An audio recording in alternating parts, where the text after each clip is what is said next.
आपण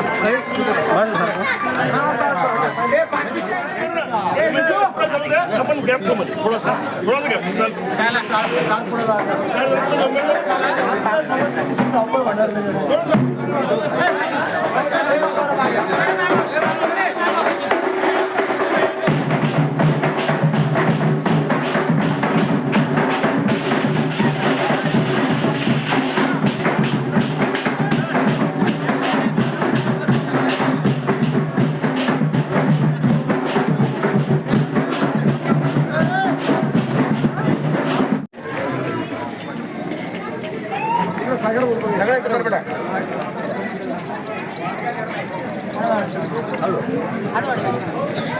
भारतीय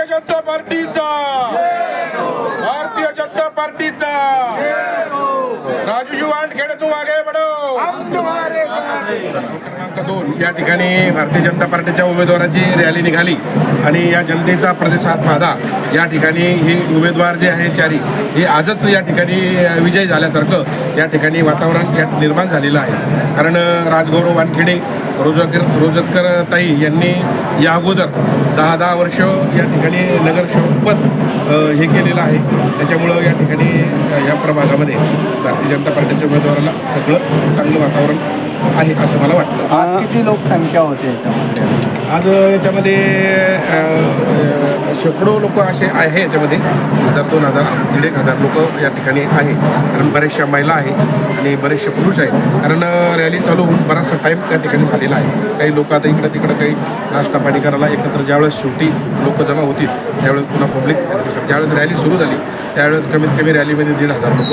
बरं, तुम्ही पण एक प्रबळ दावेदार होता, इच्छुक पण होतात, तुम्हाला पक्षाने तिकीट दिले नाही, तुम्ही नाराज आहे का पक्ष? नाही, नाराजीचा प्रश्न नाही। कारण कसं असतं पक्ष शेवटी वार्डामध्ये सर्वे करत असतो आणि सर्वे करून त्या ठिकाणी तिकीट दिले जात असतं। मी गेले 35 वर्ष 30 वर्ष पार्टीचं काम करतो पण आतापर्यंत मला इलेक्शन लढण्याचा चान्स आला नाही। परंतु मी पार्टीवर हे नाही, कारण पार्टीचे जे उमेदवार देत असते किंवा निर्णय घेत असते ते हिताचा निर्णय घेत असते। कारण त्यांच्या ते सर्वेमध्ये ते हे होत असतं आणि पार्टी मला जरी उमेदवारी मिळाली नसेल किंवा याच्या अगोदर मला चान्स मिळाला नसेल परंतु शासकीय कमिटीवरती पार्टीने मला आत्तापर्यंत याच्यामध्ये सामावून घेतलेलं आहे आणि जे नगरसेवकाला सुविधा उपलब्ध असतात त्या सुविधा मला त्या कमिटीवर महाराष्ट्राच्या कमिटीवर दिव्यांगाच्या कमिटीवर त्या मिळाल्या। त्याच्यामुळे मी पार्टीवरती काय दुसऱ्याला उमेदवारी दिली म्हणून नाराज वगैरे काही नाही।